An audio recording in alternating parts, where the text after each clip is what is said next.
Alright, let's talk about a historical head-scratcher that sounds like something straight out of an adventure movie. We're diving into the mystery of Cambyses II, the son of Cyrus the Great, who inherited the sprawling Persian Empire. This guy wasn't content to just sit on his laurels, he was a conqueror in his own right. After consolidating power, Cambyses pulled off a massive military feat, successfully conquering Egypt in 525 BC. That's a huge deal, pushing the Persian Empire's reach deep into Africa.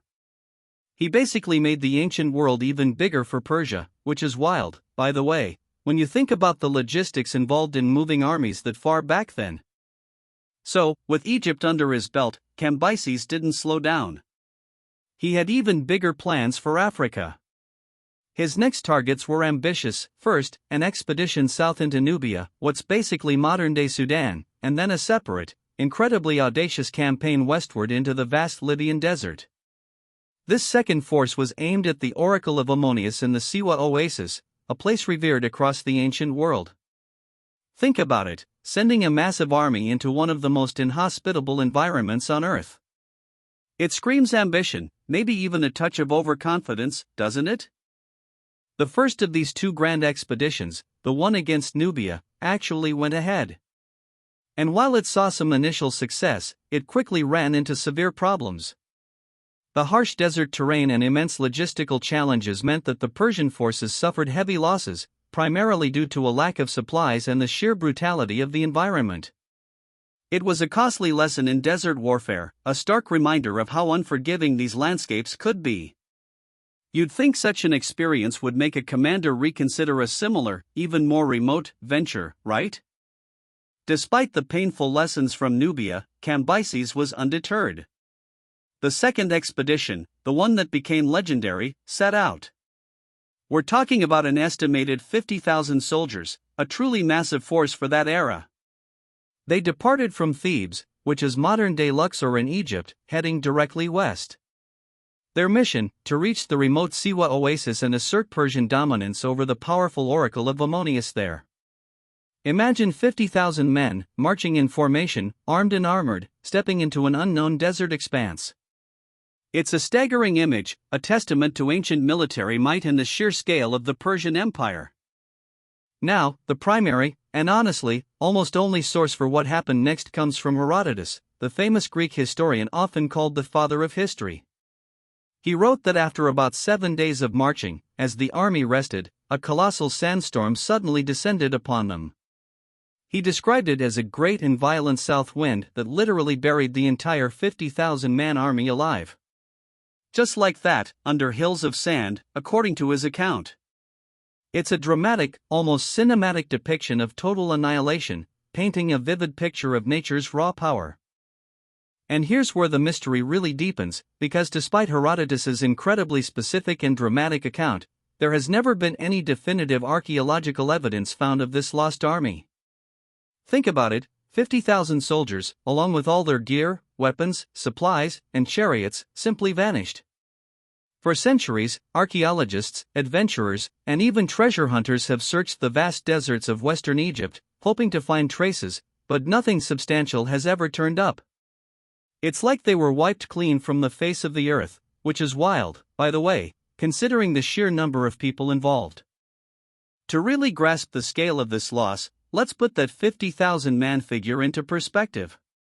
In ancient terms, this was an entire army, not just a small contingent. It would have represented a significant portion of Persia's elite fighting force.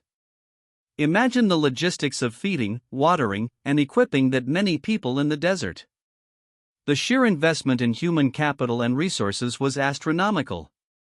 For an entire force of that magnitude to simply disappear without a trace is almost unfathomable, challenging our understanding of both ancient military capabilities and the desert's capacity to consume. Of course, modern historians have poked plenty of holes in Herodotus's narrative. He was known for sometimes embellishing tales, or perhaps reporting on hearsay he collected decades after the fact. While his work is invaluable, it's not always treated as absolute gospel, especially when it involves such a fantastical disappearance. Some scholars suggest the story might have been propaganda from Egyptian priests who despised Cambyses, designed to paint him as someone punished by the gods for his hubris. The lack of physical evidence certainly lends weight to the skepticism, doesn't it? So, if not a massive, instantaneous sandstorm, what else could have happened to an army of 50,000? Alternative theories abound. Perhaps they weren't buried by sand, but rather succumbed to the more mundane, yet equally deadly, perils of the desert, extreme thirst and dehydration, or massive navigational errors that led them astray into utterly barren zones. It's also possible they weren't lost all at once, but rather broke into smaller, scattered groups, dying off in ones and twos, leaving no concentrated archaeological signature. Disease could have ravaged them, or internal strife could have led to their demise. The desert is a harsh mistress, after all. The desert itself plays a crucial, dual role in this mystery. On one hand, arid environments are incredible preservers of artifacts and even organic remains. Think of Egyptian mummies or incredibly well-preserved ancient villages. You'd expect some skeletal remains, some pottery, some metal artifacts. But on the other hand, the vast, shifting dunes can also swallow things whole, burying them far deeper than any archaeologist can easily reach, or spreading them out over such an immense area that finding anything becomes a needle in a haystack endeavor. The desert might be holding onto its secrets extremely well. So, centuries later, the fate of Cambyses' lost army of 50,000 remains one of history's most compelling unsolved mysteries. Was it a massive natural disaster, a tale embellished for political reasons, or a slow, agonizing demise over a vast, unforgiving landscape? Without new, definitive archaeological evidence, we're left to ponder the accounts of ancient historians and the chilling silence of the desert itself. It's a humbling reminder that even with all our modern technology and scientific methods, some historical events may simply remain forever out of our grasp.